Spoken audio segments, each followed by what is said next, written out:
Hello, how are you all doing today? We are at Memphis Communiversity.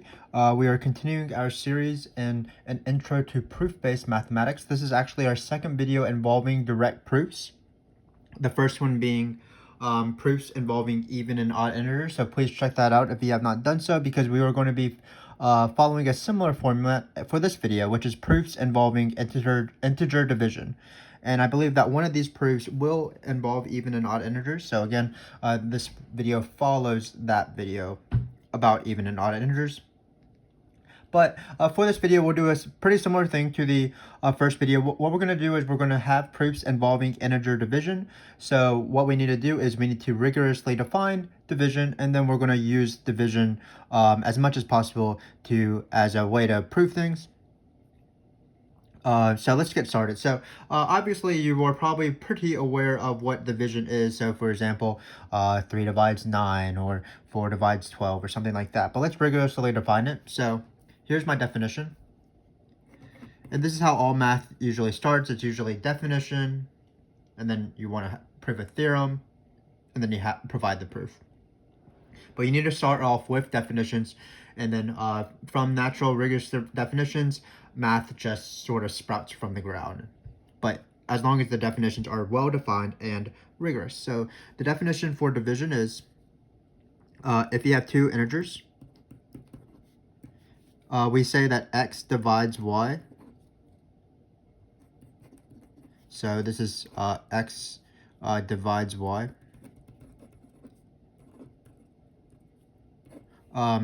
If y is equal to x times an integer for some integer, you don't know what it is, but at least as long as it is for some integer, So for example, it's really similar to even integers. The definition for even integers, remember even integers was a number x is even if it can be written as 2 times an integer. So here, so for example, like 2 divides that number. So this is the same thing, except it's just a general number. X divides the number. And of course, this is what division means. You can also use words like y as a multiple of x in this case. And x is a divisor of y. So y is a multiple of x. If this holds, of course, of x. X is a divisor of y. So these words should be familiar to you since your elementary days probably. But just keep in mind that we are defining a division as basically multiplication, the reverse of multiplication. So let me just give you a quick few examples, just like I did with the other video, and then we'll just move on to the fun stuff, which are the proofs. So for example, let's say 5 divides 10. How can we prove that? Well, we need to show that 10 is equal to 5 times the number. I gave it away. It is 5 times 2, of course.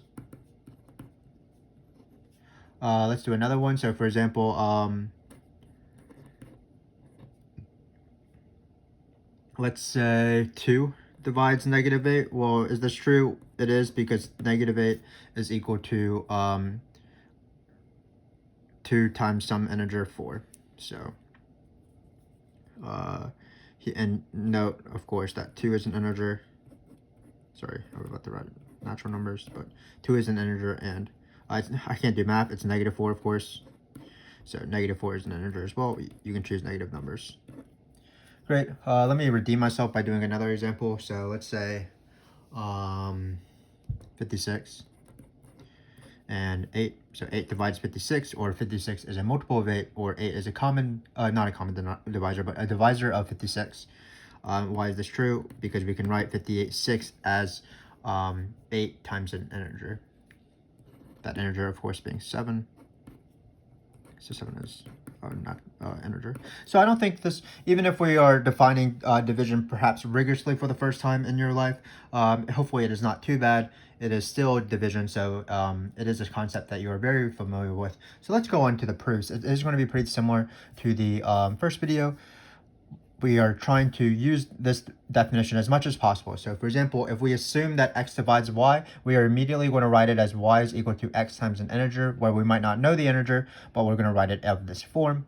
And for example, if we want to prove that if we want to prove that x divides y, we will need to show that y is equal to x times an integer. So it's sort of like the even odd thing, where in the last video, if something was even, we immediately assumed that it was 2 times an integer, and to prove something was even, we wanted to show that it was 2 times an integer. So again, we're just using this definition as much as possible throughout these proofs. Let's do the first one. So this number 1, how exciting. If x, y are integers. So hopefully I indicate that they're all integers in these questions, but all of our variables are going to be integers probably throughout this video. And this is what we're going to try to prove. Let's choose another number. I like 7 better than what I wrote. We'll write that in parentheses. So we haven't finished. I didn't state it actually. So if x and y are integers, and the crucial step is that x divides by y. X divides y. Sorry about that. Y is a multiple of x. Then x divides this polynomial right here.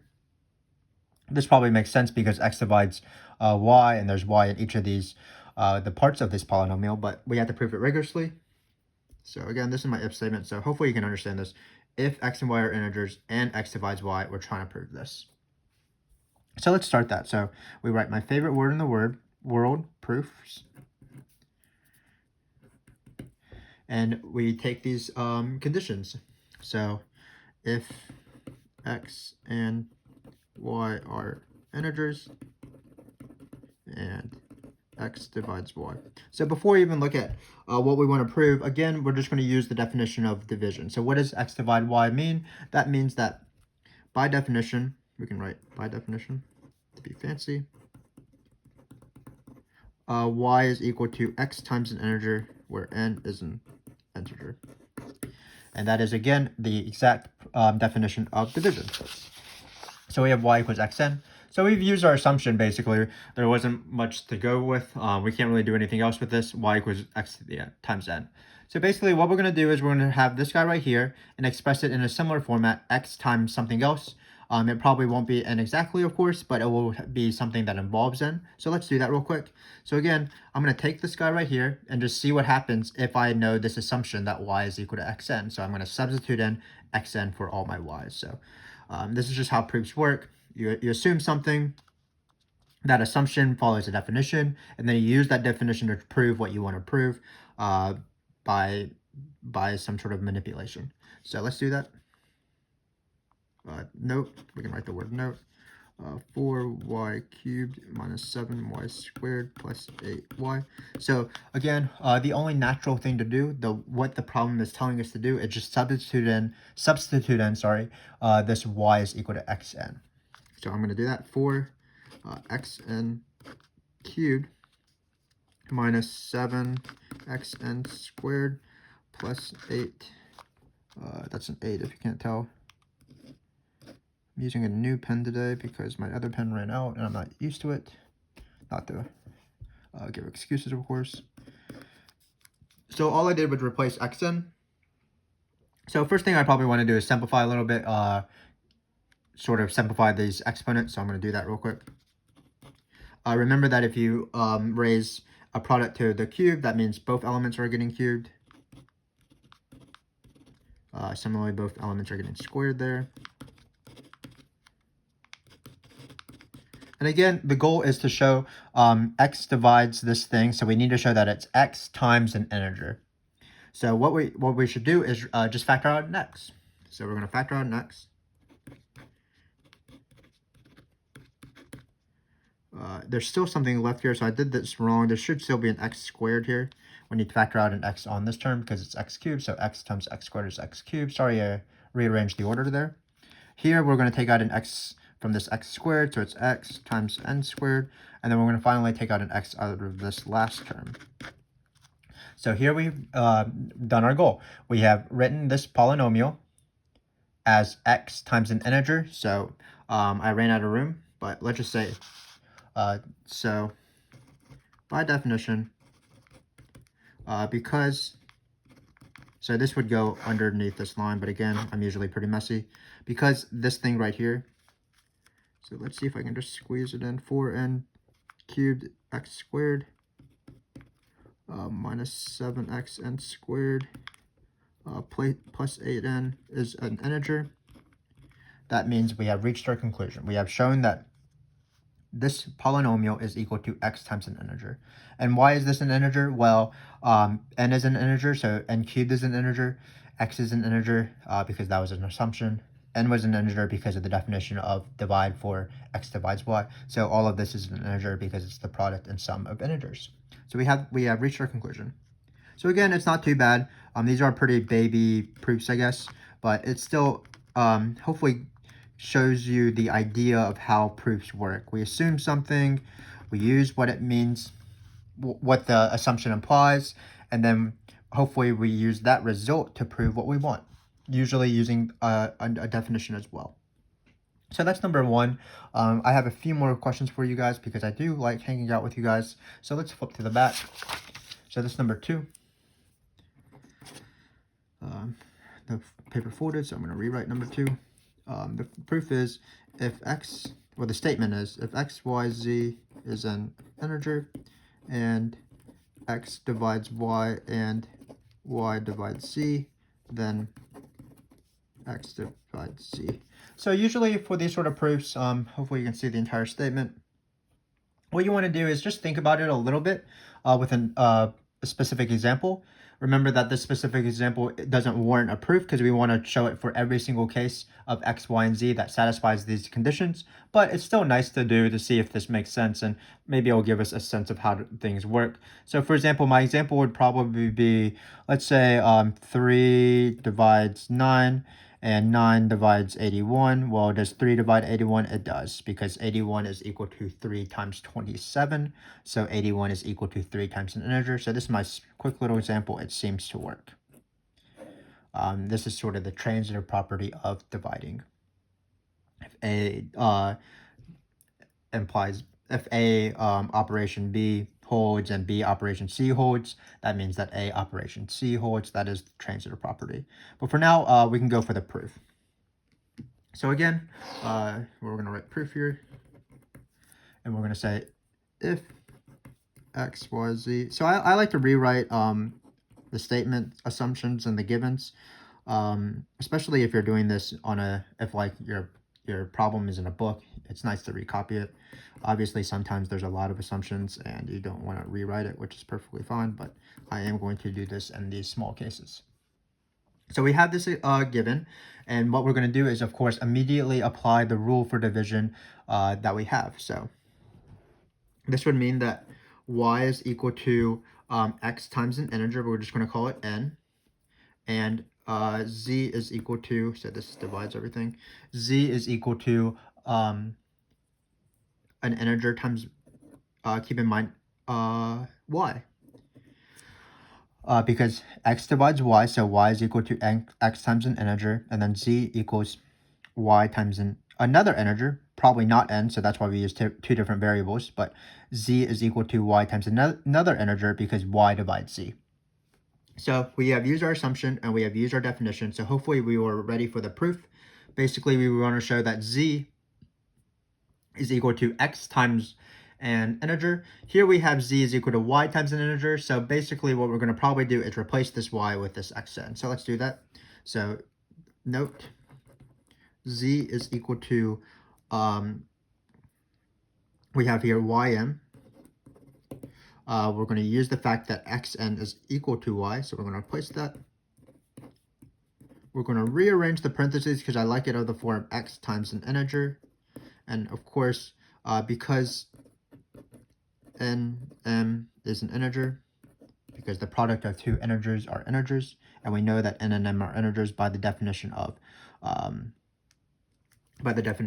division. So actually, this is not as exact as we should. So y is equal to x times n, and z equals y, and we should probably add the fact that n and m are integers by the definition of division. So then we have this fact that we've written. Z is equal to ym, y was this, so z is equal to x times an integer, and m is an integer because n and m are integers, and we have proven what we will have wanted to show. So x does divide z by definition. And that's all it is. Again, you assume something from the given that implies a rule, in this case division, and then we use this division and the rule, what y and z are, to solve for what we want, which is z is equal to x times an integer. So I believe that makes sense. It's really similar to our even and odd arguments before. Again, they are sort of baby proofs, but hopefully you get an idea of how mathematical proofs are done. You take something, it's not all eureka moments. It sort of leads you through the question. So you take something that implies something, and then you just need to sort of bridge together whatever that implies to whatever you want to prove. And usually there's some sort of relationship there. Here, for example, the relationship was that we could write y is equal to x times n, and we wanted, so we could substitute it in. So let's just keep going. I have a few more proofs for you. They are of relative interest, I would say. So let's take x, just no y's in this case. Let's just take x to be an integer. And then what we're going to show that is if x squared divides x, then x is equal to either -1, 0, or 1. Let's see why this might be true. So let's take a number that's not one of these numbers, -1, 0, and 1. Let's take 4, for example.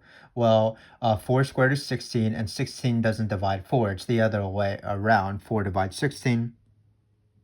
It is easy to see that x divides x squared because x squared would equal x times x. So we have shown that it's x times an integer, which proves that x divides x squared. But here we have x squared divided by x, x squared divides x, which is much rarer.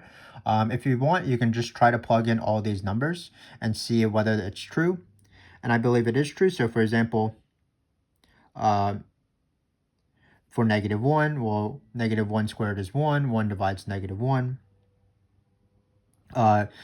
Division with 0 is kind of weird, but for example, if you have 0 equals 0 times 0 times 0, of course, so we have shown that 0 satisfies this because we have our x here, we have our x squared, and then the sum integer, which happens to be itself. But we have shown that x is equal to x squared times something. So in this case, 0 does divide 0 by definition when we have rigorous definitions. And that's one of the reasons why we have rigorous definitions, is in order to make sure that the rule is applied for every single number, even in weird ones like 0. And then obviously 1 divides 1 because 1 squared divides itself. So it seems to be true in this case, and it doesn't seem to be true when x is not one of these numbers. For example, 9 doesn't divide 3. Just a brief reminder, or a brief thought. If something doesn't divide something, you write it like this. So this is not divides. 9 doesn't divide 3.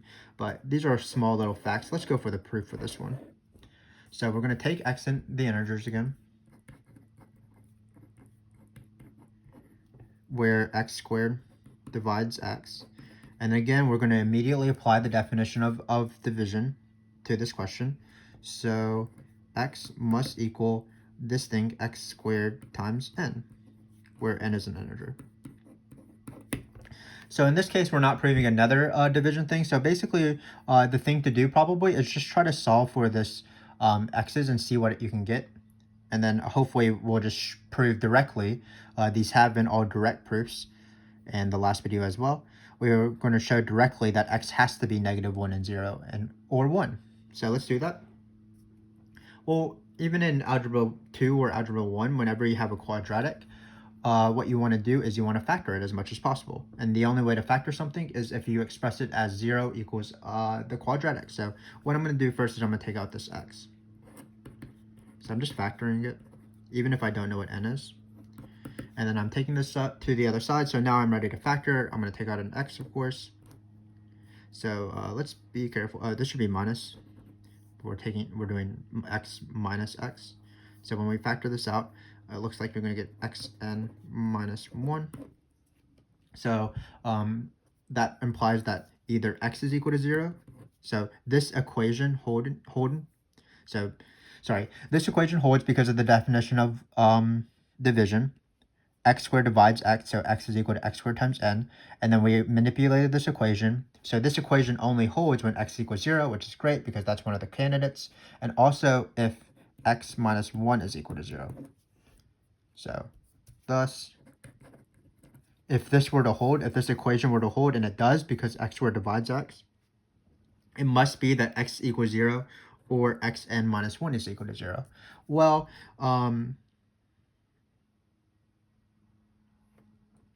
if xn minus 1 equals 0, that would imply that xn is equal to 1, of course. And note, is this possible if x and n are not 1 and negative 1? Well, it's not, because take any integer not 1 and negative 1, for example 3, then 3 times 3 times something would not equal 1. So note, x divides 1, because we have written as 1 is equal to x times a number, because n is an integer. And there's only 2 integers that divide 1, so x must be negative 1 or 1. And that is the conclusion of the proof. Oh, I dropped my pen. That was really scary. We have proved that if x squared divides x, it must be the true, sorry, dropping the pen scared me, and I don't know what to say anymore. So let's start over. If x squared divides x, that implies this equation by the definition of division. And then if this equation is true, we solved it, we manipulated it around and solved it, and we had showed that x has to be one of these 3 numbers. And that's the proof. So I have one final proof for you, so let's get a new sheet of paper out. And then we're done. So these proofs haven't been bad, but I think they're still enlightening in some way. Let's prove this last one though. So if x is an integer, and 9 divides 2x, then 9 divides x automatically. So that's our statement that we want to prove. Let's see if this is true in small cases. Well, let's think about it. So 9 divides, for example, 36. And 36 is 2 times 18, so 9 divides 18 as well. So it seems to be the case. So for example, 9 divides 72. Well, 72 divided by 2 is 36, and by chance, or by math, 9 divides 36. So let's prove this again. Here we might use even and odd arguments, as we'll see. So it's a little bit more complicated. So let's start with this proof. Again, you start like normal. You assume the things that are given. So assume x is an integer, and 9 divides, we'll put it in parentheses this time, 9 divides 2x. We immediately use a definition for 9 divides 2x in order to make use of it. So here we have 2x is equal to 9 times an integer, of course, where n is an integer. So basically what we want to show is we want to show that we want to get rid of this n somehow and show that 9 is equal to something times x. But here we have 2 times x. So it's going to be a little bit tricky. But I want you to know that obviously you can use previous math that's not within this lesson or this video. So what I want you to see is that we have 2 times a number. And 2 times a number means by definition that 2x has to be even. So perhaps we can use something about that to prove that 9 divides x, meaning that 9 is equal to something involving x times n. So I'm trying to let the question tell me what to do. I have 2x. I know a definition for things that are of the form 2x. That's even. Thus, 2x is even by definition. So maybe not thus. Maybe we should write a note instead. But 2x is even by definition. And because 2x is equal to 9n, 9n has to be even.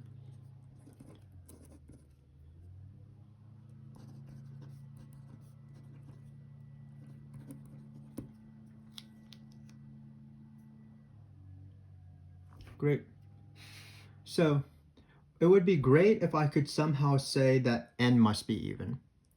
Because if n is even, let me just go through the brief outline of this proof. If n is even, then we could express this as 2 times m. And then we would be able to divide by 2, and then we would have been able to show that x is equal to 9 times that m, and we would have finished the proof because we would have expressed x as 9 times an integer if we can prove that m is an integer. So our goal is to prove somehow that n is even, based off the fact that 9n is even. So I'm going to actually prove what is called a lemma, a small proof within a proof. So this is a parentheses.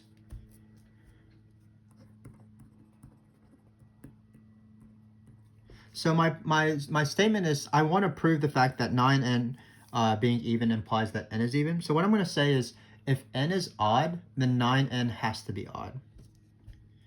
If n is odd,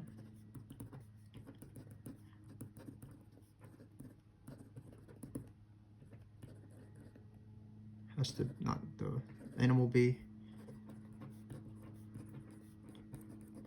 Again, why I'm trying to prove this is that if I can prove that n is odd, then that implies that 9n is odd. That is going to help me prove that if 9n is even, then n has to be even. This is a preview of a future video. This is called the contrapositive, proving something by the contrapositive. So let's do that now. So this is again an example of even or odd argument. So when we have this lemma, we're just going to cover up everything and we're just going to try to prove this lemma, because again this lemma will be helpful in the proof ultimately. So if n is odd, that means that n is equal to, for example, let's write 2p plus 1, where p is an integer. So this is the proof of the lemma. So lemma proof. We'll write LP for lemma proof. Then I'm just going to examine what 9n is. So 9n is equal to, well, of course, it's 9 times 2p plus 1. I'm going to factor out some stuff. 18p plus 9. I'm ultimately trying to prove that 9n is odd, which from the previous video implies that 9n will be 2 times an integer plus 1. So if you watch the previous video, you'll know of a trick where I'm going to break up 9 as plus 8 and plus 1 to get that plus 1 on the end.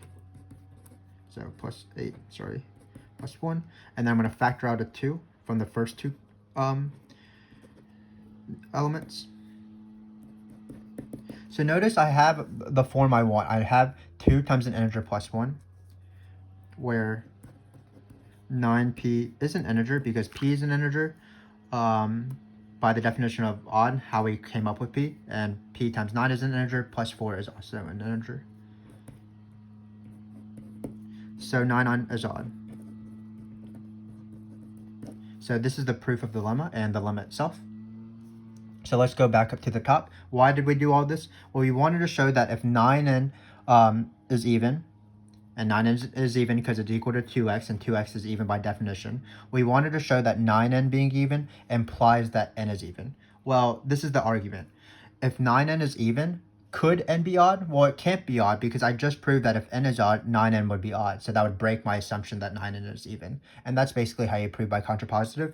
You switch the order of the statements. So in this case, the statements is 9n is even proves that n is even, and you switch the order of that. So it's n is odd, then 9n has to be odd, and you negate both of those things. So you switch the statements and take the opposite of both statements.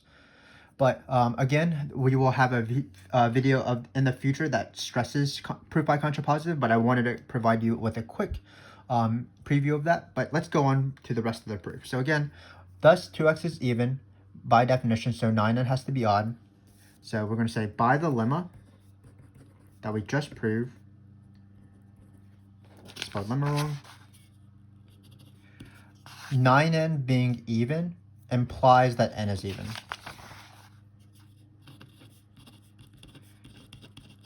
Of course, when we prove that something is even, we're immediately going to make use of the definition of even, so that n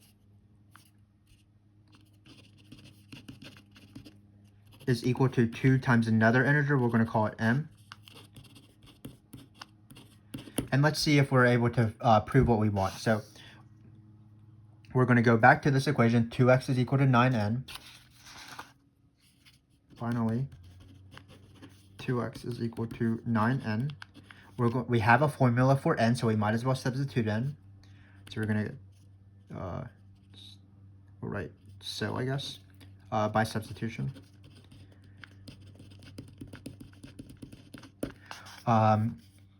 2x is equal to 9 times 2m. notice that we can cancel out these 2's. That's why we did this process.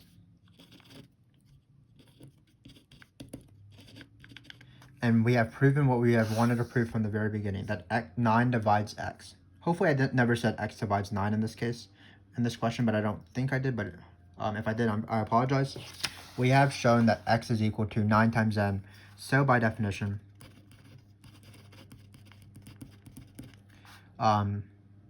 we have that 9 divides x. So we have proven our thing. And again, this proof was probably more difficult than the other ones, but let me just review what we did. So we assumed the assumptions just like normal. That implied a definition, or that invoked a definition. In this case, what it means for 9 to divide 2x. But it was not really straightforward of how to go from here to what we wanted to prove, like the other ones where, for example, in this proof right here, we had these 2 things and it was just immediate that we were able to substitute in for this number 2. So what we had to do is we had to take a brief detour and just realize, well, I know something about 2x, even if I can't substitute it in to another equation immediately or substitute an equation into that.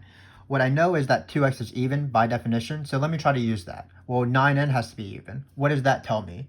Let the math lead you through this question. Well, what does 9n have to be, being even imply about what n has to be? Well, I thought about it. If n is odd, then 9n has to be odd. That was my lemma.